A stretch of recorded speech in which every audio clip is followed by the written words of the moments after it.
7 سمندروں کا پانی منہ میں نچوڑ دیا جائے تو وہ پیاس کو کوئی بجھا نہ سکے، اور رشتہ دار چمچے چمچے سے پانی انڈیل رہے ہوتے ہیں۔ اب اس تکلیف، ایسی تکلیف کبھی دنیا میں سنی؟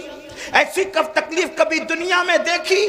کبھی نہیں دیکھی ہوگی۔ کسی نے کتنا ستائے، کوئی کتنی تکلیف پہنچائے، کاروبار کتنا اجڑ جائے، کاروبار کو کتنی بھی تکلیف ہو جائے، کچھ نہیں۔ اور اس وقت تو کوئی تسلی دینے والا بھی نہیں۔ کوئی تسلی کیا دے سکتا ہے؟ کیونکہ کان بھی کام نہیں کر رہے ہیں، زبان بھی کام نہیں کر رہی ہے، ہاتھ پیر بھی کام نہیں کر رہے ہیں۔ اللہ کے غیب داں نبی صلی اللہ علیہ وآلہ وسلم فرماتے ہیں اگر مرنے والے کے جسم کی طاقت نہ کھینچی جائے تو وہ پاگلوں کی طرح جنگلوں میں بھاگے، اور اس کی آواز ایسے نکلے جیسے بیل کاٹنے کے بعد جیسے وہ چیختا ہے، اس کے چیخنے کی آواز تم سنو۔ لیکن اللہ کی حکمت یہ ہے کہ وہ مرنے سے پہلے اس کے ہاتھ کی، پیر کی، چلانے کی طاقتیں کھینچ لیتا ہے تاکہ وہ ہاتھ پیر کو ادھر ادھر نہ کر سکے، تڑپ نہ سکے، بے چین نہ ہو سکے۔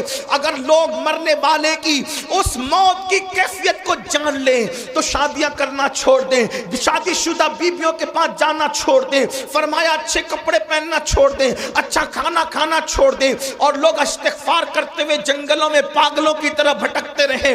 مرنے والے کو موت کے وقت جو تکلیف ہوتی ہے وہ تکلیف جانوروں کو پتہ چل جائے تو تم کو گوشت کھانے نہ ملے، جانوروں کی چمڑی سے ان کی ہڈی سے ان کی چمڑی لگ جائے، جانور جو ہے وہ گوشت ختم کر دیں، یہ کیفیت ہے مرتے وقت کی۔ لیکن اب سننا مسلمانوں، میرے اسی نبی نے جس نے یہ تکلیفیں بیان کی فرماتے سورہ یاسین پڑھو، اگر تم قرآن کی تلاوت مرنے والے کے پاس کرو گے تو قرآن کی تلاوت کی برکت سے اس کی یہ سب تکلیفیں ختم ہو جائے گی، تکلیفوں میں آسانی ہو جائے گی۔ اب میں پوچھنا چاہتا ہوں، جس قرآن کی برکت سے، جس قرآن کی برکت سے موت کی تکلیف آسان ہو سکتی ہے، اس قرآن کی برکت سے زندگیوں کی تکلیف کیوں آسان نہیں ہو سکتی؟ اندازہ فرمائیں۔ اور پھر اللہ اکبر، اللہ اکبر، وہاں قرآن کی تلاوت وہ خود نہیں کر رہا ہے مرنے والا، توجہ کریں، قرآن کی تلاوت وہ خود نہیں کر رہا ہے، دوسرا کرے اس کے پاس بیٹھ کر تو اس کو یوں برکتیں نصیب ہو جائے۔ جب دوسرے کی تلاوت کی برکتوں کا یہ عالم ہے، اگر انسان قرآن کی خود تلاوت کرے تو برکتوں کا عالم کیا ہو۔ قرآن کا دامن پکڑو اور قرآن پر عمل کرو، قرآن مقدس کی صرف تلاوت نہ کرو بلکہ قرآن پر عمل کرو۔ آپ یہ جو سنتے ہیں نا، قرآن کو تھامنے والی قوم، بوریا نشین قوم، وہ قوم جو عرب کی بوریا نشین تھی، وہ قوم جو نمک اور کافور میں فرق نہیں کر پاتی تھی، وہ قوم، اللہ اکبر، جس قوم نے غربت میں زندگی گزاری، جب ان کے پاس قرآن آیا اور انہوں نے قرآن کا دامن پکڑا تو قرآن کا دامن پکڑ کر وہ لوگ جو عرب کے بوریا نشین تھے قیصر و کسریٰ کے تاجدار بن گئے۔ قیصر و کسریٰ کے تاجدار کس نے بنایا؟ قرآن کو تھامنے نے۔ آج میں اپنی قوم کو پہلا پیغام یہ دینا چاہتا ہوں، قرآن تھام لو، قرآن پکڑ لو۔ صرف تیجے 10ویں 20ویں پہ قرآن پڑھنے کی کتاب نہیں بلکہ قرآن روز پڑھیں اور کنز الایمان ترجمے کے ساتھ پڑھیں۔ قرآن کو ترجمہ کنز الایمان کے ساتھ، اردو زبان میں جو صحیح ترجمے ہوئے ہیں اس میں صحیح ترین ترجموں میں صفحے اول پہ جو ترجمہ ہے اس کو کنز الایمان کہتے ہیں۔ کنز الایمان کو اپنی زندگی میں شامل کرو، کم سے کم ایک صفحہ پڑھو، اور صرف اس لیے نہیں، تلاوت کی نیت سے نہیں، یہ بات یاد رکھنا، صرف اس کو پڑھ کر سمجھو اور سمجھ کر کے ساتھ میں صد اللہ فاضل، فخر الاماثل، علامہ سید نعیم الدین مراد آبادی کی جو مختصر تفسیر ہے خزائن العرفان شریف، آپ کے مراد آباد کے وہ عظیم ہستی بلکہ آرام بھی فرما رہے ہیں، اللہ اکبر، وہ تفسیر بھی پڑھو، بہت شارٹ میں بہت خوبصورت اور جامع تفسیر ہے، اور پھر اس کو اپنی زندگی میں داخل کرنے کی کوشش کرو۔ آپ سے پوچھتا ہوں، جو قرآن کی آیت لکھ کے سینے پہ لٹکا لے، جب اس کے مسائل حل ہوتے ہیں تو جو قرآن کو اپنی زندگی میں داخل کر لیں، جو قرآن کو اپنی زندگی میں شامل کر لیں۔ آپ جانتے ہیں قرآن اگر پڑھو گے تو قرآن پڑھنے کی برکت سے لوگوں کا خوف دل سے نکلے گا۔ قرآن کی تلاوت کرو گے زبان پر سچائی جاری ہوگی، قرآن کی تلاوت کرو گے آپ کی شخصیت باروب بنے گی، قرآن کی تلاوت کرو گے آپ کی شخصیت با اثر بنے گی، قرآن کی تلاوت کرو گے آپ کی ذلت عزتوں میں تبدیل ہو جائے گی، قرآن کی تلاوت کرو گے ناکامیاں کامیابیوں میں تبدیل ہو جائے گی، قرآن کی تلاوت کرو گے دشمنوں کو اللہ تمہارے قدموں میں جھکائے گا۔ دشمن کتنا بھی بلند ہوگا وہ نیچے ہوگا اور تم اوپر نظر آؤ گے۔ قرآن پکڑ کر تو دیکھو، قرآن تھام کر تو دیکھو، قرآن کو طاق کی زینت بنانے والے، قرآن کو اپنے سینے کی زینت بنا کے دیکھ، قرآن کو طاقوں میں رکھنے والے اور جزدان میں لپیٹ کر بند کرنے والے اس کو اپنے دل میں بند کر کے دیکھ، قرآن مقدس کو سچے دل سے تھام کے دیکھو، انشاءاللہ جب وہ دشمن مغلوب ہوگا آپ کو غلبہ نصیب ہوگا۔ وقت کی حکومتیں تمہارے قدموں میں گرتی نظر آئے گی۔ ایک بار قرآن پکڑ کر دیکھو، قرآن تھام کے دیکھو، سب کی کتابیں پڑھنے والوں رب کی کتاب پڑھ کے دیکھو، سب کی کتابوں پہ دل دینے والوں رب کی کتاب کو دل دے کے دیکھو۔ میرے آقا فرماتے ہیں زمین پہ کھڑے رہنے والے کو آسمان کے تارے چمکتے نظر آتے ہیں، مگر آسمان والوں کو وہ گھر ستاروں کی طرح چمکتے دکھتے ہیں جس گھر میں قرآن کی تلاوت ہوتی ہے۔ جس گھر میں تلاوت نہ ہو وہ گھر ویران قبرستان کی طرح ہے۔ قرآن کو پکڑو، اس لیے کہ قرآن ادنا کو اعلیٰ کر دیتا ہے، قرآن بلند کر دیتا ہے، قرآن عزت دیتا ہے، قرآن عروج دیتا ہے، قرآن کامیابی دیتا ہے، قرآن کامرانی دیتا ہے۔ اللہ اکبر، قرآن اللہ کی کتاب ہے، قرآن کلام اللہ ہے۔ اللہ اکبر، یہ اللہ کی نازل کردہ کتاب ہے۔ جس نے قرآن پڑھا اس کی زندگی سنور گئی۔ اور میرے آقا نے 23 سال کی قلیل مدت میں جو انقلاب برپا کیا تھا وہ قرآن کا انقلاب تھا، قرآن کی تلاوت کا انقلاب تھا، تعلیم قرآن کا انقلاب تھا۔ ایک روایت دل کے کانوں سے سن لے۔ ایک شخص ہے جن کا نام حضرت طفیل ہے، حضرت طفیل ابن عمرو دوسی ہے۔ اللہ اکبر، وہ مکۃ المکرمہ آئے۔ توجہ کرنا میرے نوجوانوں، جو بوڑھے ہیں انہوں نے تو دنیا دیکھ لی ہے، اے جوانوں اب دنیا کے چیلنجز کا مقابلہ ہمیں کرنا ہے، ہمیں قرآن تھامنا ہے، قرآن لے کر آگے بڑھنا ہے۔ قرآن کی طرف آؤ۔ اللہ کے نبی نے قرآن کی طرف بلایا، نہ عرب کی طرف بلایا، نہ عجم کی طرف بلایا، نہ سیاہی کی طرف بلایا، نہ سفیدی کی طرف بلایا۔ میرے آقا نے نہ کی طرف بلایا، نہ قبیلے کی طرف بلایا، حضور نے قرآن کی طرف بلایا۔ آؤ قرآن کی طرف پلٹیں، آؤ قرآن کی طرف رجوع کریں، آؤ قرآن کی طرف توجہ کریں۔ اللہ اللہ، دشمن دوست کیسے ہوتے ہیں، بیگانہ اپنا کیسے ہوتا ہے۔ اللہ اللہ، طفیل ابن عمر کہتے ہیں کہ میں مکہ تجارت کے لیے آیا تھا، مکے میں ہنگامہ تھا، مکے میں طوفان تھا۔ کیا طوفان تھا؟ جو بھی تاجر مکے میں آتا اس کو آتے ہی مکے والے گھیر لیتے، مکے کے وہ دشمن، وہ گنڈے جو رسول اللہ کے خلاف تھے وہ گھیر لیتے۔ ان میں اونچا اور بڑا نام جو ہے اللہ اکبر اس بدماشی میں ابو جہل کا ہے۔ یہ بڑا زیادہ بدتمیز تھا، اس کو اس امت کا فرعون کہا گیا۔ طفیل کہتے ہیں ابو جہل میرے پاس آیا اور آنے کے بعد کہنے لگا طفیل محمد کو تو جانتے ہو نا؟ اس نے کہا نہیں میں نے نہیں دیکھا لیکن نام سنا ہے۔ کہا آج کل بڑی بڑی باتیں کرتے ہیں، کہتے ہیں کہ ان پہ قرآن نازل ہوتا ہے، وہ اللہ کے نبی ہیں، اللہ کے پیغمبر ہیں۔ طفیل ان کے قریب نہ جانا، جو ان کے قریب جاتا ہے معاذ اللہ وہ جادوگر ہیں، ان کے جادو کا شکار ہو جاتا ہے۔ تو نے بھی قریب نہ جانا ورنہ تو جادو کا شکار ہو جائے گا، تو اپنے مذہب سے بدزن ہو جائے گا، تو اپنے مذہب سے دور ہو جائے گا۔ تو فیل کہتے ہیں ابو جہل نے اتنا خطرناک پروپیگنڈا کیا، ہمیں قرآن کے سانچے میں ڈھل جانا ہوگا، اپنی زندگی میں قرآن شامل کرنا ہوگا۔ لیکن اللہ اکبر، بڑی معذرت کے ساتھ ہم سب کرنا چاہتے ہیں، قرآن کی طرف آنا نہیں چاہتے۔ میں ہاتھ نہیں اٹھواؤں گا لیکن اتنا ضرور کہوں گا اپنے ضمیر سے پوچھو مسلمان کتنے مسلمان ہیں جو روز قرآن کی تلاوت کرتے ہیں؟ واٹس ایپ گھنٹوں گھنٹوں کتنے لوگ دیکھتے ہیں؟ فیس بک کتنے لوگ چلاتے ہیں؟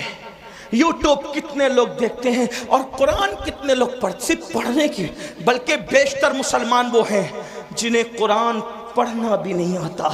جو قرآن نہیں پڑھنا جانتے وہ سن لیں، ہمارے بزرگوں سے ہم نے سنا، انہوں نے فرمایا جس نے دنیا میں قرآن پڑھنا نہیں سیکھا نا، وہ قیامت کے دن اندھا اٹھے گا، اندھا۔ جو دنیا میں اندھا پیدا ہو، دنیا کی کوئی چیز دیکھ پاتا ہے؟ اور قیامت میں تو اللہ کا دیدار ہوگا، قیامت میں تو جنت ہوگی، قیامت میں تو رسول اللہ کا دیدار ہوگا۔ اب آپ سے پوچھتا ہوں، اندھے اٹھو گے قرآن نہ پڑھنے پر تو کیا دیکھو گے، کیا مزے لوگے؟ قرآن مرنے سے پہلے پڑھنا سیکھ لو، علم سیکھنے کی کوئی عمر نہیں ہوتی۔ یہ علماء کا جو اتنا درد ہے نا، پڑھ لو پڑھ لو پڑھ لو، ٹائم نہیں ملتا۔ میں نے کہا کمپیوٹر سیکھنے کا ٹائم ملا، ڈاکٹر بننے کا ٹائم ملا، انجینئر بننے کا ٹائم ملا، وکیل بننے کا ٹائم ملا، واٹس ایپ سیکھا، بڈھے بڈھے واٹس ایپ چلا رہے، چلائیں اچھی بات ہے، کوئی میں وہ نہیں کرتا، لیکن بڈھے واٹس ایپ چلا رہے تو تنگ کیے ہوئے جن کے پاس نمبر ہے، ہر 2-4 منٹ پر کچھ نہ کچھ ڈالتے رہتے، کیونکہ کوئی کام ہی نہیں۔ وہ بڑے بوڑھے، معاف کرنا، بڑی عجیب بات ہو گئی ہے۔ نوجوان تو جہاں بیٹھے وہاں، بلکہ اب تو لوگ اسٹیج پر بھی موبائل سے نظریں نہیں ہٹاتے، وہ اس پہ گھسے ہی رہتے ہیں۔ حالانکہ فرمایا گیا جب رسول اللہ کی بات ہو رہی ہو تو اس بات کا احترام ایسے ہی کیا جائے جیسے اگر حضور ہمارے سامنے ظاہر میں موجود ہوتے تو حضور کا کتنا احترام کرتے۔ حضور کی باتوں کا بھی اتنا ہی احترام ہونا چاہیے۔ کیا موبائل موبائل موبائل کا نشہ چڑھی ہے ایک دم، اور لوگ ہنستے ہیں اصلاح کرنے پر۔ حضور کی باتیں ہو رہی ہے، موبائل میں ہے، موبائل لے کر کے کھڑے، موبائل لے کر کے بیٹھے۔ اللہ کے بندو، جب پتا ہے کہ بیان ریکارڈ ہو رہا ہے، اس میں مل جائے گا، تم اپنا وقت ضائع کیوں کر رہے؟ تمہاری پوری توجہ موبائل پر ہے، تمہاری توجہ حضور کے فرامین پر کب ہے؟ محروم نہ بنو، آداب سیکھو، زندگی گزارنے کا طریقہ سیکھو۔ عرض کیا کر رہا تھا؟ غلط پروپیگنڈا ہونے دو، قرآن سیکھو، قرآن اپنی زندگی میں شامل کرو۔ اور فقیر کی بات لکھ کے رکھنا، قرآن جس دن مسلمان کی زندگی میں شامل ہو جائے، اس دن ہمارے لیے انقلاب کا دن ہوگا، اس دن ہمارے لیے ترقی کا دن ہوگا۔ قرآن تھام لو، سیکھ لو، اور قرآن سیکھنے کے لیے کوئی اچھا عالم مل جائے، 3 مہینے سے زیادہ کا وقت نہیں لگتا۔ 3 مہینے میں قرآن پڑھنا سیکھو، اور اچھے سے اگر 5 پارے پڑھ لیے کسی اچھے عالم سے تو آگے کے 25 پارے آپ خود پڑھ سکتے ہو۔ اس لیے میری گزارش ہے، یہ رجب کا مہینہ چل رہا ہے، اتنے ہزاروں کے مجمع سے اگر آپ یہ کہتے نا کہ امیر القادری ہمارے پیر پکڑے گا تو ہم قرآن پڑھ لیں گے، تو اللہ کی عزت کی قسم کھا کے کہتا ہوں، میں آپ کے پیر پکڑ کر کہتا کہ قرآن پڑھ لو۔ ڈاکٹر بنو، ٹیچر بنو، انجینئر بنو، سب بنو، لیکن پہلے قرآن کے قاری بنو، کیونکہ ساری ڈگریاں قبر کے باہر رہ جائے گی، جو ڈگری قبر کے اندر کام آئے گی وہ ایمان کی ڈگری ہوگی، جو ڈگری قبر تک جائے گی۔ بلکہ جو قرآن دنیا میں پڑھتا تھا اس کو قبر میں بھی تلاوت کا شرف نصیب ہوگا، قبر میں بھی وہ قرآن پڑھے گا۔ قرآن سے شوق پیدا کرو، قرآن سے ذوق پیدا کرو، اور جب قرآن پڑھنے لگو گے تو میری بات پر آپ کو یقین آئے گا۔ آج نہیں آتا، آپ کو قرآن کے بغیر اچھا ہی نہیں لگے گا۔ قرآن آپ کو بڑا خوبصورت، اللہ کا کلام ہے میرے بھائی، اللہ کا کلام کیا چیز، اللہ کا کلام، اللہ کا کلام ہے۔ یہ بات کہہ دوں، خدا سے اچھا کوئی نہیں، اس کے کلام سے اچھا کسی کا کلام۔ اپنے بچوں کو بھی پڑھاؤ، جو صرف اپنے بچے کو دیکھ کے ناظرہ قرآن پڑھا دیتا ہے، اللہ اس کے اگلے پچھلے گناہ معاف کر دیتا ہے۔ لیکن خالہ اماں سے نہیں پڑھانا، ایرے گہرے سے نہیں پڑھانا، جو بہترین قاری مخرج کے ساتھ صحیح پڑھا سکتا ہو اس کو پڑھانا، کیونکہ ٹیوشن اور کوچنگ کے لیے تم ہزاروں روپے خرچ کرتے ہو، تو قرآن پڑھانے کے لیے اگر لاکھوں کرنا پڑے تو لاکھوں خرچہ کرو۔ میں ان مدارس کو سلام کرتا ہوں جو اخلاص کے ساتھ قرآن کی خدمت کر رہے ہیں، ان علماء کی عظمت کو سلام کرتے ہیں جو قرآن کی خدمت کر رہے ہیں۔ اللہ اکبر! دشمن نے غلط پروپیگنڈا کیا، ابو جہل نے، طفیل اتنے اس سے متاثر ہو گئے، کانوں میں روئی ٹھوس لی، روئی ڈال لی کان میں۔ توجہ کرنا، بہت بڑی ذمہ داری ہمارے سروں پر ہے مسلمان جوانوں۔ کانوں میں روئی ڈال لی اس نے، طفیل نے، اور اس کے بعد سوچا کہ حضور کی آواز میرے کان میں نہیں آنا چاہیے، میں ملوں گا بھی نہیں، ان کی بات سنوں گا بھی نہیں۔ کہتے ہیں طفیل آخری رات آ گئی. اب مجھے چونکہ میں مکہ تجارت کے لیے آیا تھا، آخری رات آ گئی. مجھے مکے سے جانا کہاں تھا؟ اپنے وطن. میں نے سوچا محمد عربی تو گھر میں سو رہے ہوں گے، چلو چل کر آدھی رات کے بعد کعبے کا طواف کر لیتے ہوئے. کعبے کا طواف اور حج وغیرہ اسلام سے پہلے بھی لوگ جو مسلمان نہیں تھے مکے والے وہ بھی کرتے تھے، آس پاس والے بھی کرتے تھے. تو میں کعبے کا طواف کر لوں. تو طواف کعبہ کے لیے جب میں نے مطاف پہ قدم رکھا تو طفیل کہتے ہیں، اب میں اس کو اپنے الفاظ کے جامع میں بطور مفہوم پیش کرنے لگا ہوں. طفیل کہتے ہیں کہ چاندنی رات تھی، چاند کی دودیا روشنی، میں اپنے الفاظ کے جائیں بطور مفہوم پیش کروں. چاند کی دودیا روشنی مطاف کی زمین کو مزین کر رہی تھی اور غلاف کعبہ سے چھن چھن کر انوار و تجلیات نکل کر قلوب و اذہان کو منور کر رہے تھے. ایسے میں ایک دلکش سی آواز، ایک سریلی سی آواز، اس آواز کا کیا کہنا جسے لہن داؤدی بھی رشک کی نگاہ سے دیکھے. ہائے ہائے وہ آواز، لہن داؤدی کو رشک کی نگاہ سے دیکھنے کی بات اس لیے کر رہا ہوں کہ جب داؤد زبور پڑھتے ہیں، توجہ کریں، داؤد زبور پڑھیں تو داؤد کی زبور سننے کے لیے پرندے ٹھہر جائیں، ہوا رک جائے، پانی بہنا بند ہو جائے. یہ داؤد کی تاثیر علیہ السلام.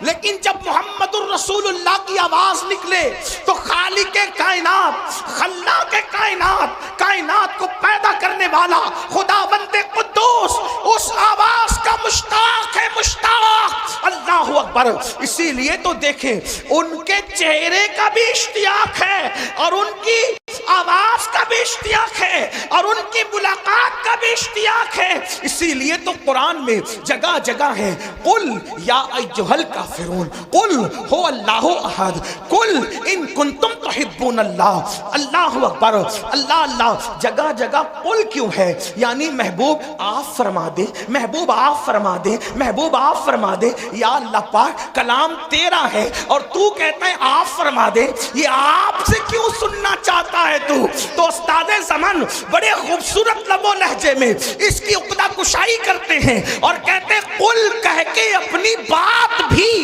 قل کہہ کے اپنی بات بھی لب سے تیرے سنی. اللہ کو ہے اتنی تیری گفتگو پسند، اللہ کو ہے اتنی تیری گفتگو پسند. طفیل کہتے ہیں خوبصورت سی آواز میرے کانوں میں آ گئی. میں نے سوچا آواز اتنی خوبصورت ہے تو آواز والا کتنا خوبصورت ہوگا، آواز والے کا انداز کیا ہوگا. آواز خوبصورت، کلام خوبصورت، اس کا چہرہ بھی تو دیکھیں. طفیل کہتے ہیں میں بےتاب ہو گیا، میں بے قرار ہو گیا، اپنے آپ پہ قابو نہ رکھ سکا اور میں دوڑ کر کے گیا تو میں نے کیا دیکھا کہ حضور ہی تھے جو نماز میں تلاوت کر رہے تھے اور میرے کان اس طرف متوجہ ہو گئے. میں نے سوچا یہ شاعری بھی نہیں، یعنی نظم بھی نہیں، یہ نثر بھی نہیں، نہ نظم ہے نہ نثر ہے. اس لیے کہ اللہ اکبر، نظم کہیں تو کیسے کہیں، نثر کہیں تو کیسے کہیں. وہ سخن ہے جس میں سخن نہ ہو، وہ بیان ہے جس کا بیان نہیں. جب بندے کے کلام کی یہ شان ہے تو اس کے بنانے والے خدا کی شان کا عالم کیا ہوگا. آپ دیکھتے چلے جائیں. اس کا کوئی جواب ہے والتین والزیتون وطور سینین وہذا البلد الامین. یہاں ردیف و قافیے کی ساری رانائیاں قربان ہو رہی ہے. اللہ اللہ، آئے کہاں سے لائے کلام؟ والتین والزیتون وطور سینین وہذا البلد الامین لقد خلقنا الانسان فی احسن تقویم ثم رددناہ اسفل سافلین الا الذین آمنوا وعملوا الصالحات فلہم اجر غیر ممنون فما یکذبک بعد بالدین الیس اللہ باحکم الحاکمین فلا صدق ولا صلی ولکن کذب وتولی ثم ذهب الى آلہ یتمطى اولا لک فاولا ثم اولا لک فاولا. یہ رانائیہ تو دیکھے کروڑوں ردیف و قافیے بھی حیرت سے تک رہے ہیں کہ آخر اس کلام کو کہے تو کیا کہے. فصحاء عرب کے بڑے بڑے تیرے آگے یوں ہے دبے لچے، کوئی جانے منہ میں سوال ہی نہیں بلکہ جسم میں جان. ردیف اور قافیے کی یہ رانائیاں، لیکن نہ ہم اس کو ردیف کہتے ہیں نہ قافیہ کہتے ہیں. قرآن قرآن کی رانائیاں کیا ہے؟ اللہ اکبر. بہرحال اللہ اللہ اختصار دیکھیں تو یہاں تک انا اعطیناک الکوثر فصل لربک وانحر ان شانئک هو الابتر. اختصار کی انتہا ہے. والعصر ان الانسان لفی خسر الا الذین آمنوا وعملوا الصالحات وتواصوا بالحق وتواصوا بالصبر. اللہ اللہ. اور معنی کا حال یہ توجہ کریں، کسی کے کلام میں اتنے معنی نہیں. توجہ ہے آپ کی؟ جس کے رب کے کلام میں معنی. قرآن کا نزول بند ہو گیا، قرآن کا نزول بند ہو گیا، معنی کا نزول آج بھی غلاموں کے دل پہ ہو رہا ہے. ایسے ایسے معنی. زندہ کلام ہے، زندہ کلام ہے حی و قیوم کا. ایک مرتبہ سنا دوں آپ کو. والعصر ان الانسان لفی خسر. لوگ معنی ڈھونڈتے ڈھونڈتے تھکے، الگ الگ معنی، روز نیا معنی. کوئی بن کے تو دیکھیں اس در کا غلام. ایک بار حضرت ابی بن کعب نے تلاوت کی والعصر ان الانسان لفی خسر الا الذین آمنوا وعملوا الصالحات وتواصوا بالحق وتواصوا بالصبر. پوچھا کہ اس کا مطلب کیا ہے؟ مطلب تو بہت تھے. اس دن بیان یہ کیا والعصر زمانہ مراد محبوب کا زمانہ ہے. والعصر عصر عصر اس سے نماز عصر بھی ہے، وقت عصر بھی ہے، لیکن میرے امام نے اس کا ترجمہ کہیں تفسیر کا اتنے مجموعہ نچوڑ کر یہ لیا زمانے محبوب کی قسم. والعصر کا مطلب محبوب تیرے زمانے کی قسم. کیوں؟ اس لیے کہ سارے زمانوں سے بہتر زمانہ محبوب تمہارا زمانہ. خیر القرون کرنی، خیر القرون کرنی. آقا فرماتے خیر القرون کرنی، سب سے بہتر زمانہ میرا زمانہ ہے. تو لوگوں نے کہا کرنی سے کیا مراد؟ مطلب میرے زمانے سے کیا مراد؟ توجہ ہے آپ کی؟ عاشق کسی طرح کی باتیں کرتے ہیں. قرنی سے کیا مراد؟ قرنی سے کیا مراد؟ وہ حضور کا وصال ہو گیا، زمانہ ختم کا نہیں. جب تک خلافت راشدہ قائم رہی حضور کا ظاہری زمانہ موجود رہا. کیونکہ حضور نے عصری نہیں فرمایا بلکہ قرنی فرمایا. کیونکہ عصری کہتے تو بھی کام ہو جاتا، قرنی کیوں فرمایا؟ قرنی قرنی قرنی جس میں قاف ہے، را ہے، نون ہے، یا ہے، مطلب اس میں بھی 4 حروف ہیں. قرنی بہترین زمانہ میرا زمانہ. تو قرنی کا مطلب کیا؟ تو عشاق کہتے ہیں، عشاق کہتے ہیں قاف سے مراد. توجہ کریں، عشاق کہتے ہیں قاف سے مراد یہ صدیق کی قاف ہے. قرنی میں قاف، صدیق کی قاف ہے، را عمر کی را ہے، نون عثمان کی نون ہے، یا علی کی یا ہے. مطلب بتایا ابو بکر عمر عثمان کے زمانے کو مجھ سے جدا کرنے کی کوشش نہ کرنا. 4 یاروں کا زمانہ بھی میرا زمانہ ہے. قرنی. اب جن کو خلافت راشدہ سمجھ میں نہیں آتی وہ کوئی اور راستہ ڈھونڈ لے. 4 یاروں کے بغیر کسی کا نہ گزر ہے نہ کسی کا بسر ہے. اس لیے کہ جو 4 یار والا ہے وہی مصطفیٰ جان رحمت کے پیار والا ہے. جو 4 یار والا ہے وہی سچا اہل بیت والا ہے. اسی لیے تو میرے امام کہتے ہیں تیرے غلاموں کا نقش قدم رائے خدا وہ کیا بہک سکے جو یہ سراغ لے کے چلے. جنا بنے گی محبان 4 یار کی قبر جو اپنے سینوں میں یہ 4 باغ لے کے چلے. قرنی قرنی. پہلے ابو بکر کا قاف لایا گیا، پتہ چلا پہلا زمانہ ابو بکر صدیق کا ہو. بہرحال تو عرض کر رہا تھا والعصر زمانے محبوب کی قسم. اور فی ان الانسان لفی خسر. تو میرے آقا نے فرمایا اس سے مراد ابو جہل ہے. توجہ کریں قرآن کے درس. اور بھی تفاسیر ہیں. یہ جو میں جہاں سے پڑھ رہا ہوں یہ علامہ مومن سبلنجی سے پڑھ رہا ہوں، ان کے حوالے سے. ہاں تھوڑا سا حوالہ بھی میں آپ سے پیش کر رہا ہوں تاکہ آپ کو یہ نہ لگے کہاں سے کہہ گئے. تو جہاں سے کہہ گئے انٹرنیٹ پہ سرچ کر لینا، آپ کو کتاب ملے گی.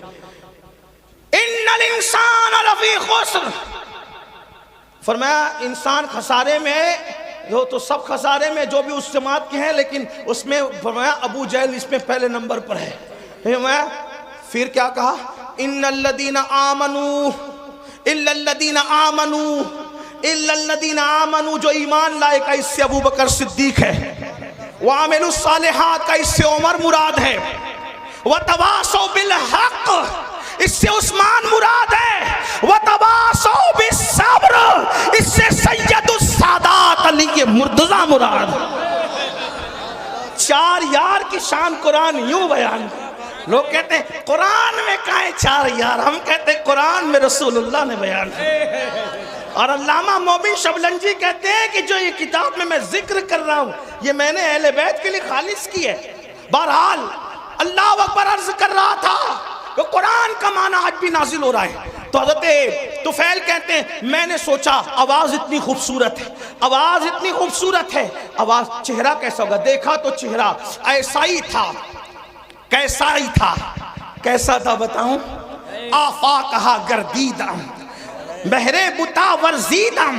اللہ امام خسرو کہتے ہیں سرکار محبوب الہی کے خلیفہ توتی ہند ملک الشورى کہتے ہیں آفاقہا گردیدم مہرے بتا ورزیدم بسیار خوبا دیدم لیکن تو چیزیں دیگری پری پیکر نگارے سر و قد لالا رخسارے سراپا آفت دل بود شب جائے کہ من بودم۔ اور بریلی کا تاجدار کہتا ہے وہ کمال حسن حضور ہے کہ گمان نقص جہاں نہیں، یہی پھول غار سے دور ہے، یہی شمع ہے کہ دعا نہیں، کروں تیرے نام پہ جاں فدا، نہ بس ایک جاں دو جہاں فدا، دو جہاں سے بھی نہیں جی بھرا، کروں کیا کروڑوں جہاں نہیں، حسن کھاتا ہے جس کے نمک کی قسم، وہ ملی ہے دلارا ہمارا نبی، وہ ملی ہے دلارا ہمارا نبی، سرداب قدم ہے تنے سلطان زمن پھول، لب پھول دہن پھول سقن پھول بدن پھول، یہ شان ہے۔ بہرحال میں نے کہا تھا وقت زیادہ نہیں لوں گا، لیکن بہرحال حدیں ٹوٹ رہی ہے، میں سمیٹتا ہوں اپنی بات کو۔ اللہ اللہ طفیل نے کہا یہ شان، یہ انداز، یہ ادائیں، اللہ اللہ۔ نماز مکمل ہوئی، آپ کون ہیں؟ دل تو چھین لیا، دل آپ کون ہیں؟ مسکرا کے کہا ہائے ہائے ادائیں دل ربانہ تو دیکھیں، گفتگو کا انداز تو دیکھیں، کوئی ان کو سن کر بات کرنا سیکھے تو زمانہ خرید لے، زمانہ خرید لے۔ اگر ان کی گفتگو سنتا نا عزیز مصر تو یوسف کا خریدنے والا خود یہاں بک جاتا۔ ان کو دیکھ لیتی نا مصر کی عورتیں تو انگلیاں کاٹنے کی بجائے اپنے دلوں پہ چھریاں پھیر لیتے۔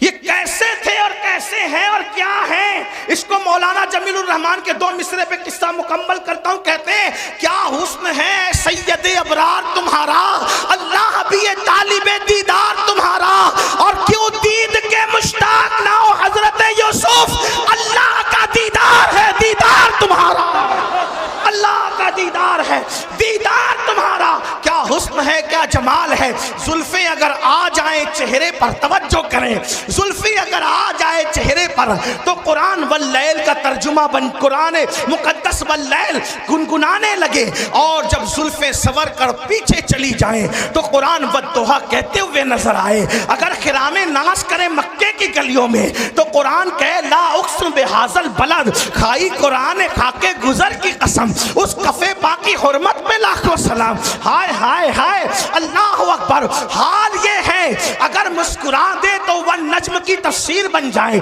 اگر زلفیں بکھر جائیں قرآن کی آیتوں کی تفسیر ہو جائے۔ علامہ عبد الرحمن جامی کہتے ہیں آیات قرآن ابرویت گیسوئے قرآن، تفسیر قرآن گیسویت، آیات قرآن ابرویت، تفسیر قرآن گیسویت، روئے تو قرآن ماں ایمات ہوئی ایمات ہوئی۔ کہتے ہیں آپ کی بھویں آپ کی ابرو قرآن کی آیتیں ہیں میرے لیے تو، اور آپ کی زلفیں تفسیر قرآن کی، اور کہتے روئے تو قرآن ماں، میرا قرآن تو آپ کا چہرہ ہے، ایمات ہوئی ایمات ہوئی، آپ بھی ایمان ہے آپ بھی ایمان ہے۔ اور بریلی سے عبد الرحمن جامی کا ترجمہ یوں ہوتا ہے اللہ کی سرتاب قدم شان ہے یہ، انسان ہے انسان، وہ انسان ہے یہ، قرآن تو ایمان بتاتا ہے انہیں، ایمان یہ کہتا ہے میری جان ہے۔ لک بدر فی الوجہ الاجمل خط حال ما زلف ابر اجل تورے چندن چندرو پرو کنڈل رحمت کی بھرن برسا جانا. کون ہیں آپ کون ہیں؟ تو کہا میں محمد ہوں. فرمایا میں محمد ہوں. بھیا بیٹھو، تھوڑا ٹائم بچا لو، سردی کا خیال کرو، لوگوں کی ضرورت کا خیر، اللہ عمر دراز دے آپ کو.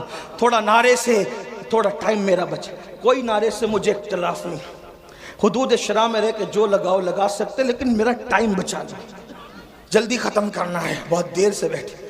ہاں بہت سارے لوگ اپنی حاجتوں کو روک بیٹھے ہیں اور وہ اس انتظار میں ہے کہ بیان مکمل ہو تو اٹھ. یہ میری قوم کی وفاداری کی انتہا ہے، میرے دل کی گہرا، آپ ہی نہیں پورے ہندوستان کا یہی حال ہے ہماری قوم کی وفا کا. اللہ آپ کو کسی کا محتاج نہ رکھے، اللہ آپ کی تقدیر کا ستارہ جگائے.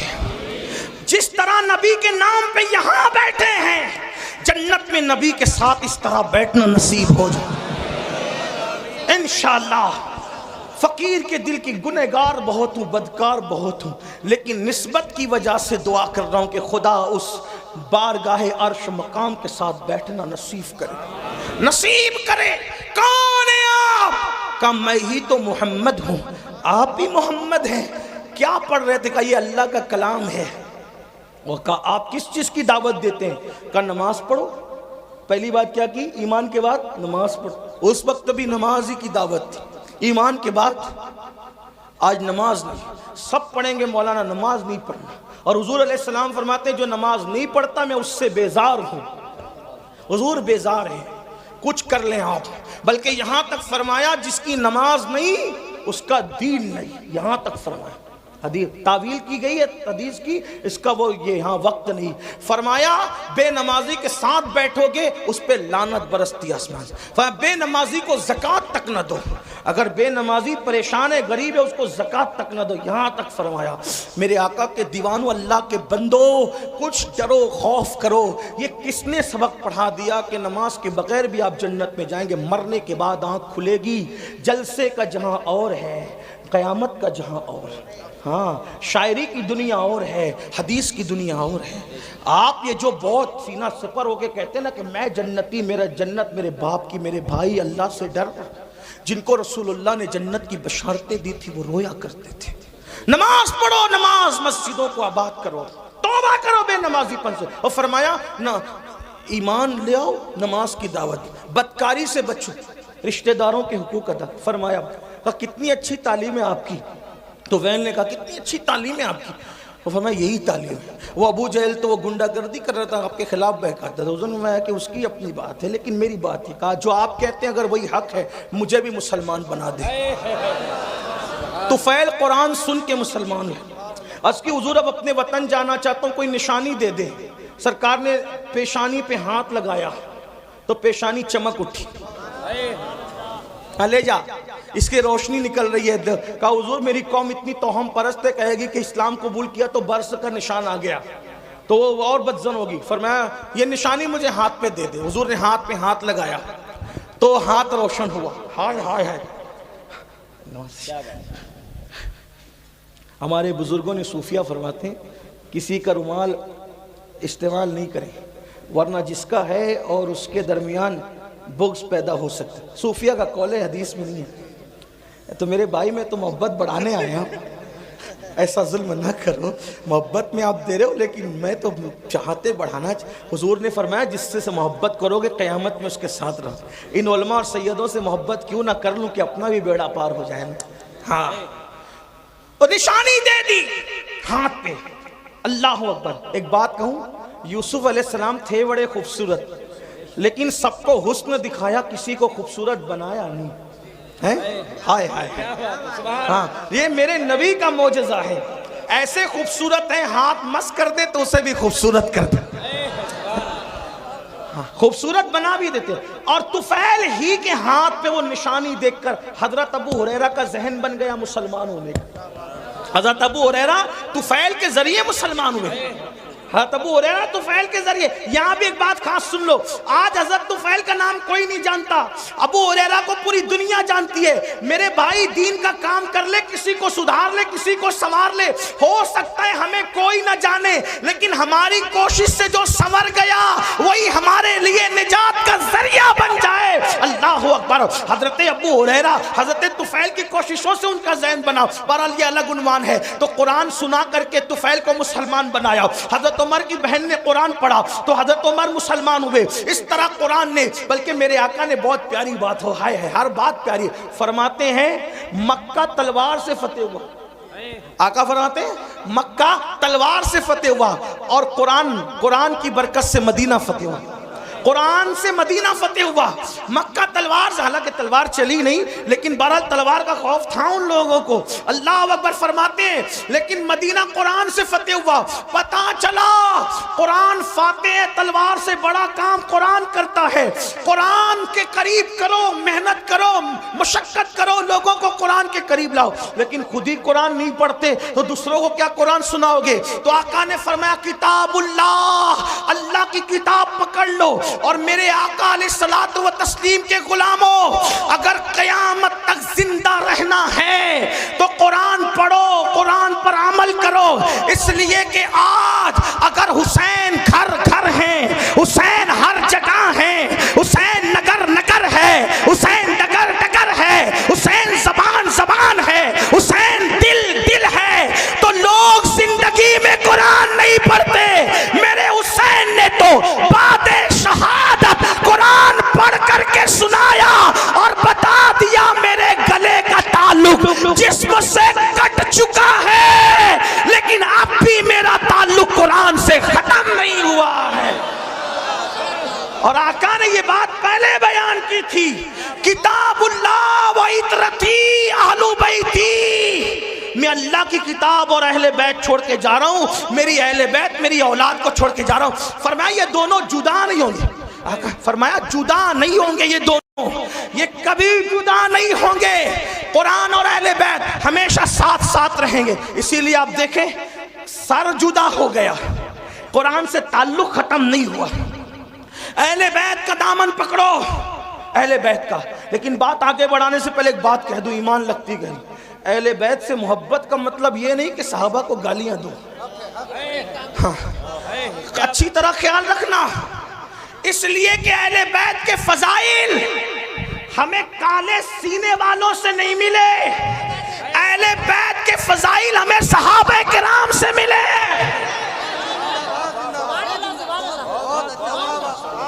اس لیے جن کے سینے پٹ رہے ہیں انہیں پٹنے دو, کیونکہ یہاں بھی پٹنا ہے وہاں بھی پٹنا ہے. یہاں خود پیٹ رہے ہیں وہاں فرشتے پیٹیں گے. کیوں؟ کیونکہ یہ سینہ چار یاروں کی محبت سے جو خالی ہے وہ پٹنے کے قابل ہے. اور الحمدللہ سچا سنی یہاں بھی پھولوں میں ہے, اور اہل بیت کے صدقے وہاں بھی پھولوں میں ہے. لیکن اہل بیت کے نام پہ سیاست نہ ہو, صحابہ اہل بیت سے محبت کرو. میں کہتا ہوں ذمہ داری سے کہہ رہا ہوں, اپنی گفتگو کا ذمہ دار میں اکیلا ہوں, ان سے کسی سے نہیں پوچھنا, میں ذمہ دار. یہ بات یاد رکھ, اہل بیت سے خوب محبت کرو, ڈٹ کے کرو, بہت ٹوٹ کے کرو, بہت شدت سے کرو, محبت خوب کرو. لیکن صحابہ میں سے کسی کی بھی بال کے نوک کے کروڑویں درجے کے برابر بھی بے ادبی نہ کرنا. کیوں؟ اس لیے کہ نبی کا صحابی ہے. اگر کوئی ایک بار آ کر ہم سے کہے میں نے خواب میں حضور کو دیکھا, تو کیسے اس کا ادب کرتے ہو؟ جو خواب میں نبی کو دیکھے اس کا ادب, اور جس نے ماتھے کی آنکھوں سے دیکھا اس کی بے ادبی نہیں. اور ہم تو عشق کے بندے ہیں, اسی لیے تو بدنام ہیں. ہم عشق کے بندے کیوں بات بڑھائی ہے؟ ہمارے امام کا فرمان ہے, کوئی گنبد خضرا دیکھ کر آئے یا کعبہ دیکھ کر آئے تو اس کی آنکھیں چومتا ہے کہ نہیں چومتا؟ سنی جو کعبہ دیکھ لے اس کی آنکھیں چومتے ہو, اور جو کعبے کا کعبہ دیکھا وہ صحابی ہیں. اس لیے بے ادبی نہیں کرنا. آپ کو میری طرف سے گزارے, ورنہ لعنت پڑے گی, لعنت. صحابہ کے گستاخ کا نہ فرض قبول ہے نہ نفل قبول ہے. انٹرنیٹ پر کسی کو دیکھ کے بے باک نہیں انہیں ادب کرنا. کیوں؟ ہم تو نبی کی نسبت دیکھتے ہیں. ارے نبی کی نسبت اگر اونٹ کے چمڑے کو مل جائے تو ہم اس کی بے ادبی نہیں کرتے، بلکہ اگر اونٹ کا چمڑا نالین کی شکل میں نبی کے قدموں میں آ جائے تو فتاوی عالمگیری میں 500 ہندوستان کے علماء کا فتویٰ اہل عرب کے قوانین کی روشنی میں ہے، قرآن اور حدیث کی روشنی میں ہے کہ جس نے نبی کی نالین کی بے ادبی کر کے نالین مصطفیٰ کو جوتی کہنے کی بجائے جتڑی کہہ دیا، وہ کافر ہو گیا. جب اونٹ کا چمڑا نبی کے تلووں سے وابستہ ہو جائے اس کی توہین کرنا کفر ہے، تو رسول اللہ کے اصحاب پاک، اس لیے تھوڑا خیال کرو، اہل بیت کی محبت میں بہت آگے بڑھو. کچھ لوگوں کو یہ بھی بیماری لگ گئی ہے، میں ان کے ساتھ نہیں ہوں. ذکر اہل بیت ہوتا ہے رابضی ہو گیا ہوگا، ذکر اہل بیت رابضی بنائے گا. افراط اور تفریط مت کرو. صحابہ کی محبت میں بھی کھل کر کھل کے بات کرو جتنی شریعت نے اجازت دی ہے، اور اہل بیت کے فضائل میں بھی کھل کر کھل کے بات کرو جتنی شریعت نے اجازت دی ہے. کیونکہ اپنا ہی مقدر عروج پر ہے. ہم تو یہ کہتے ہیں ہمارے دونوں ہاتھوں میں لڈو ہے. اللہ نے دونوں ہاتھ اس لیے دیے ہیں کہ ایک ہاتھ میں صحابہ کا دامن ہے، ایک ہاتھ میں اہل بیت کا دامن ہے. اور ہمارے امام کا فرمان ہے اہل سنت کا ہے بیڑا پار، اصحاب حضور نجم ہے اور ناؤ ہے، اطرت رسول اللہ کی. لیکن کچھ لوگوں کو فضائل اہل بیت پڑھ دیا تو بخار آتا ہے، نعرہ حیدری لگ گیا تو ادھر ادھر دیکھنے لگتے. میں نے کہا عقل سے کام لو. صحابہ کہتے ہیں کہ جب بدعتیں ابھرنے لگی، بدعتیں رواج پانے لگی اور اسلام میں غدار گھسنے لگے، اسلام کے غدار، اور محفل میں وفادار اور غدار سب آتے، تو ہم وفادار اور غدار میں فرق کرنے کے لیے کہ چھانٹے کیسے وفاداروں کو اور غداروں کو، تو صحابہ کہتے کہ جب وفادار اور غدار میں فرق کرنا ہوتا تو ہم علی علی علی علی علی علی علی علی علی علی علی علی علی علی کرنے لگتے، علی کا ذکر کرنے لگتے. علی کا ذکر سن کر جس کا چہرہ چمک جاتا سمجھ جاتے وفادار ہے، اور جس کا چہرہ اتر جاتا سمجھ جاتے غدار ہے. ذکر صحابہ بھی ہوگا پوری دیانتداری کے ساتھ، نعرہ بھی لگے گا گلی گلی نگر نگر ابو بکر، نعرہ بھی لگے گا نعرہ تحقیق حق چار یار، اور ساتھ میں نعرہ حیدری بھی لگے گا تاکہ وفاداروں میں اور غداروں میں فرق ہو جائے. ہاں، اپنے بچوں کو اہل بیت سے وابستہ کرو، لیکن احترام صحابہ کے ساتھ. آخری بات جو کرنی تھی وہ یہ، اہل بیت کی محبت کا صلہ بڑا بہترین ہے. کیا ملنا ہے؟ ہاں، امام یوسف نبہانی فرماتے ہیں، لکھتے ہیں وہ کہ تیمور لنگ کا نام سنا ہے؟ تیمور لنگ نام سنا ہے؟ ہاں، تیمور لنگ. اچھے بھی کیے برے، بادشاہوں کا حال یہی تھا، اچھے بھی کرتے تھے برے، کسی بادشاہ کی تائید نہیں کر سکتے. جیسے ہم سیاسی لیڈروں کی کچھ مکمل تائید نہیں کر سکتے نا، ویسے ان کی بھی کوئی اچھا بھی کرتے ہیں برا بھی کرتے ہیں. ہم کس کے ذمہ دار ہیں؟ اس کے عمل کا وہ ذمہ دار. ہاں، تیمور نے بھی اچھا بھی کیا برا بھی کیا. اس لیے کہتا ہوں بادشاہوں کے لیے تھوڑا سا احتیاط سے کام لیا کریں، بہت بڑھایا چڑھایا نہ کریں بادشاہوں کو. ہاں، بادشاہوں کو بہت بڑھایا چڑھایا نہ کریں، احتیاط سے. اچھا بھی کیا برا بھی کیا، سب نے الا ماشاءاللہ، چند ہے انگلیوں پہ گنو گے بس اتنے. تو تیمور اچھا آدمی تھا لیکن کچھ برا بھی کیا تھا اس نے. اور دوست تو آدمی کو زیادہ جانتا ہے. تیمور کا انتقال ہو گیا. تیمور لنگ کا نہیں توجہ شاید آپ کی، سردی، ہاں سردی غالب نہ آ جائے، کیونکہ آقاؤں کا ذکر ہو رہا ہے نا. ہائے ہائے ہائے، ان کا ذکر ہو رہا ہے. خدا کی عزت کی قسم، جن کا ذکر مقدر بدل دیتا ہے، تقدیر بدلتا ہے، اور ان کی شان دیکھو بیان ہو ہی نہیں سکتی. ہاں، کیوں نہیں ہو سکتی بتائے؟ خون رسول ہے نا، خون رسول ہے، اور نبی کے خمیر سے بنے. آپ اور ہم پتہ نہیں کائے کائے سے بنے، لیکن نبی کے خمیر سے آل رسول بنے. ہاں، نبی کے خمیر سے آل رسول. بے دم یہی تو 5 ہے. ہاں، ان کی مکمل تعریف کا حق ادا نہیں ہو سکتا. کیوں نہیں ہو سکتا؟ خون رسول، خمیر رسول، میرے امام کہتے ہیں خون خیر الرسل سے ہیں جن کا خمیر، ان کی بے لوث طینت پہ لاکھوں سلام، آب تطہیر سے جس میں پودے جمے اس ریاض نجابت پہ لاکھوں سلام، پار ہائے صوف، اگر اردو جانتے ہو یوپی والے تو اللہ کی قسم توجہ کریں، بڑے مشاعرے سنے ہوگے، پار ہائے صحف گنچہائے قدس، جو کہیں نا کہ اہل بیت کا ذکر لفظی بناتا ہے ان سے کہنا اس کا مطلب بتا، ہاں پار ہائے صحف گنچہائے قدس۔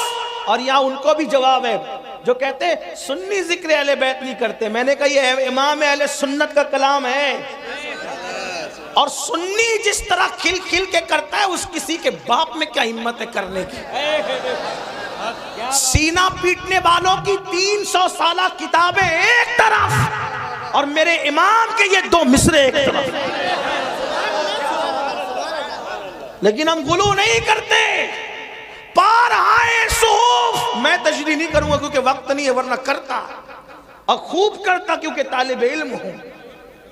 پار آئے صحف، علماء سے رجوع کرنا نا تاکہ آپ آئے جائیں بھی تو ان کے پاس۔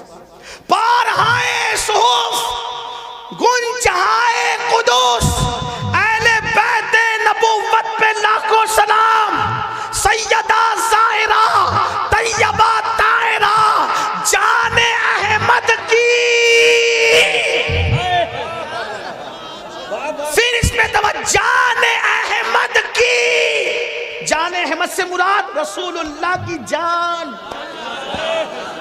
اس پر تو بولوں گا ضرور، جان احمد کی راحت پہ لاکھوں سلام، وہ رسول جو سب کی جانوں کی راحت ہے، میرے امام نے اس نبی کی جان کی راحت جس کو کہا ہے وہ حسین اور حسن کی پیاری امی جان سیدہ طیبہ طاہرہ عابدہ زاہدہ راکعہ ساجدہ نقیہ تقیہ زکیہ عالمہ غیر معلمہ ام ابیہا ملکہ فردوس بری خاتون قیامت خاتون جنت سیدہ فاطمہ بنت محمد کو کہا جان احمد کی راحت پہ لاکھوں کون کہتا ہے کہ مسلک اعلیٰ حضرت والے اہل بیت بیان نہیں کرتے؟ اعلیٰ حضرت نے کہا نا جان احمد کی راحت، جان احمد کی راحت، کیا بات ہے میرے امام تیری، طوطی اصفہاں سن کلام رضا بے زباں بے زباں بے زباں، اے رضا جانے علا دل تیرے نغموں کے نثار بلبلے باغے مدینہ تیرا کہنا کیا؟ ہم نے کہا فضائل اہل بیت اور صحابہ بیان کرنے کے لیے ہمیں دائیں بائیں دیکھنے کی ضرورت ہی نہیں، جیسے ہمارے لیے فتاوی رضویہ فقہی مسائل اور حدیث میں رہنمائی کرتا ہے، وہی فتاوی رضویہ تو صحابہ اور اہل بیت میں بھی رہنمائی کر رہا ہے۔ لیکن کوئی پڑھے عابدہ زاہدہ طیبہ طاہرہ جان احمد کی کیا کہیں اور کیا نہ کہیں؟ بھائی میں کیا کہہ سکتا ہوں میرے بھائی، بس اتنا کہہ دوں، ایک بات آپ کو کہوں، جب کوئی بات نہیں بنتی بیان کرنے میں تو آدمی آخری جملہ کیا بولتا ہے؟ کیا بولتا ہے آخری جملہ بتائے؟ کیا بولتا ہے؟ آپ کیا بولتے ہیں؟ آپ کیا بولتے نہیں پتا؟ ہمارے مہاراشٹر میں بولتے ہیں کھانا کیسا بنا، کیا بوجھتے ہیں؟ ارے کیا بات ہے یار، مطلب ساری لغت ختم ہے،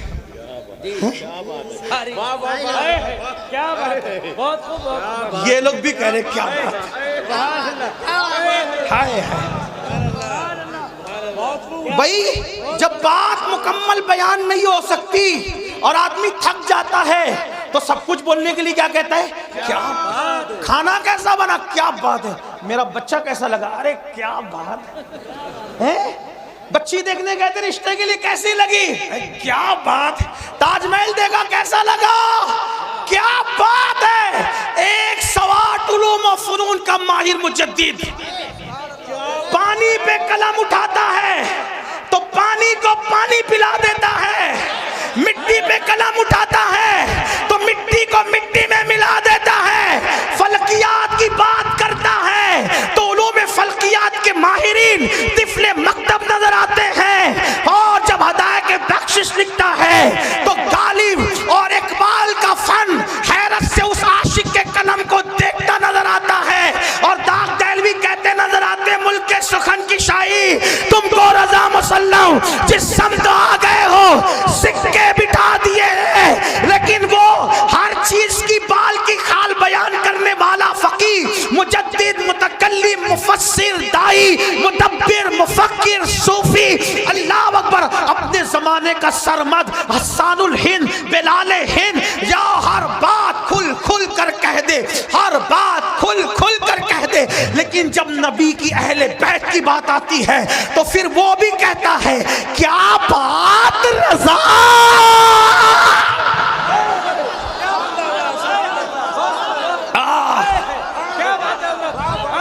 لوگ کہتے ہیں اتنا چلایا نہ کر مر جائے گا، میں نے کہا یہی تو چاہتا ہوں کہ ذکر کرتے کرتے وہ مقام آ جائے کہ ان کا ذکر زبان پر اور میری روح نکل جائے۔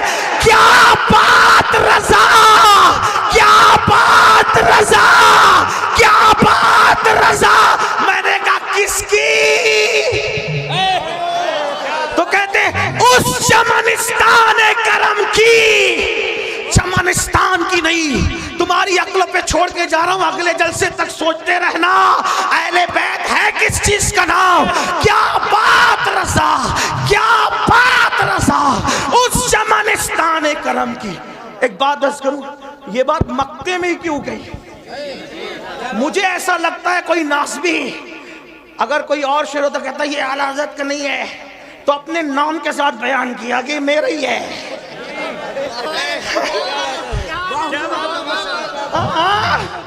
کیا بات رضا، اپنے نام کے ساتھ کہہ دیا میرا ہی ہے۔ بہت سے شعر اقبال کے ہیں نا، بھائی اقبال کا نہیں ہے، وہ کہتے ہیں نا بمصطفیٰ بارسا خیشرا کے دی، کچھ لوگ کہتے ہیں اقبال کا نہیں ہے۔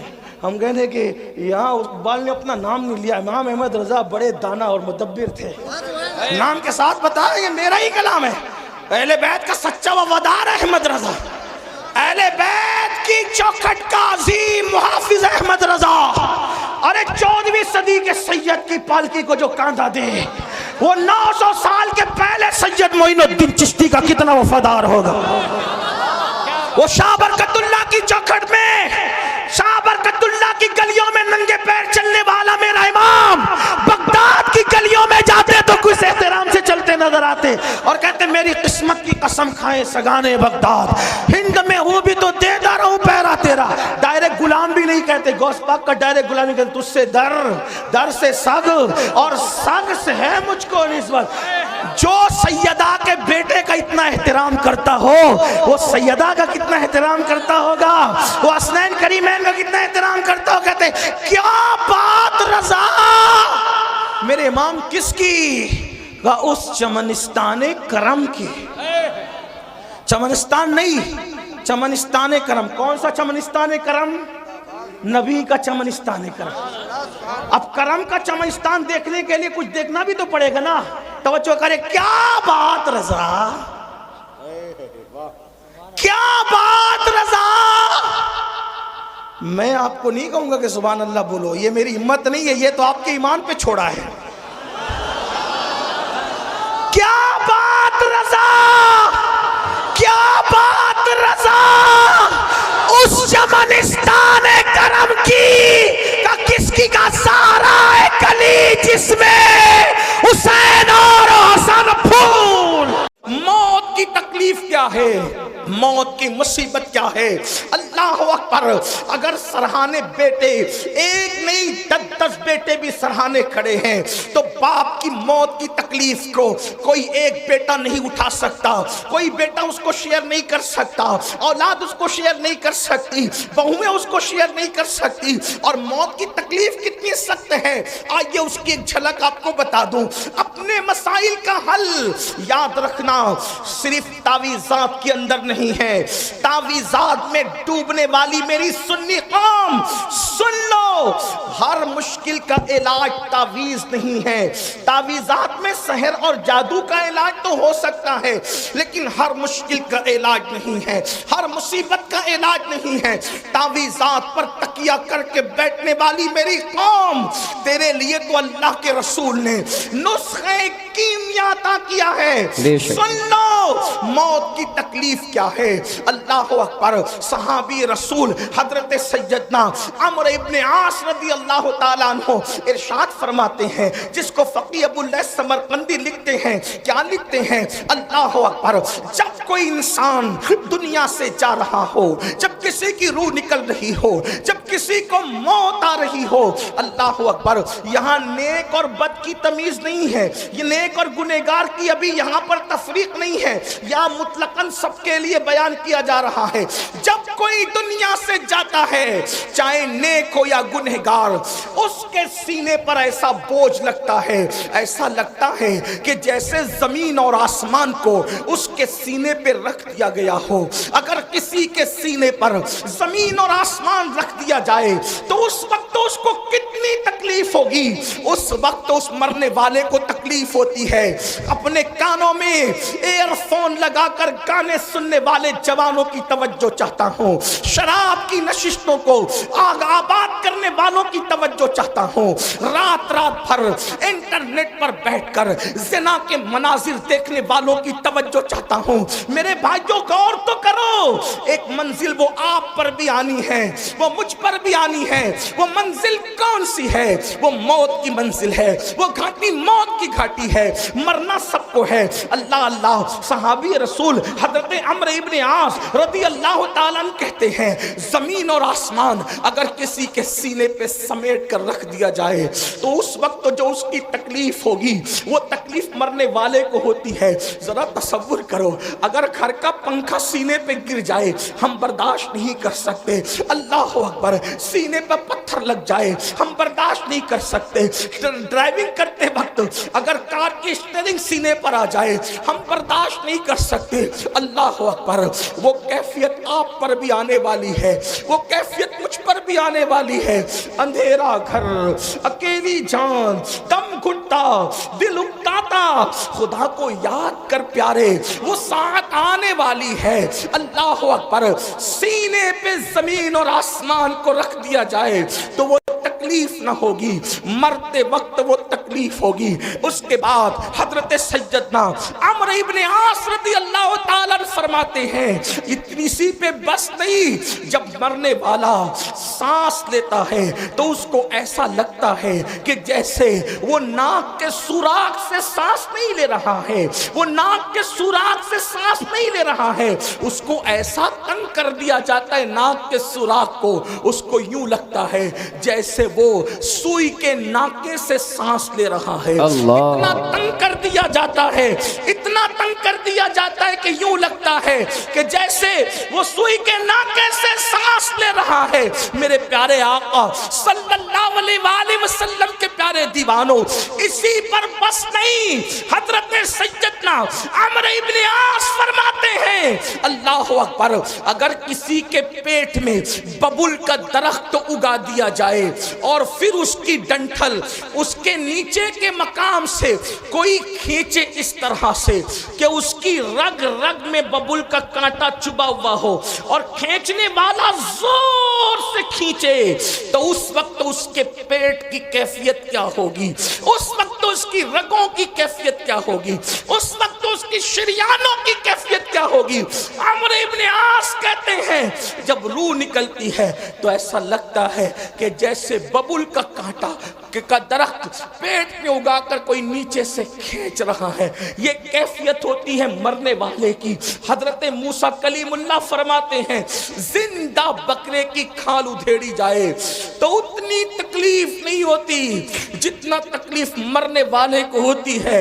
اللہ کے سچے نبی غیب دا فرماتے ہیں, ایک انسان کو 313 تلواروں سے ایک ساتھ حملہ کر کے مارا جائے تو 313 تلواروں کی ضرب اتنا تکلیف نہیں پہنچاتی جتنی تکلیف انسان کو موت کے وقت ہوتی.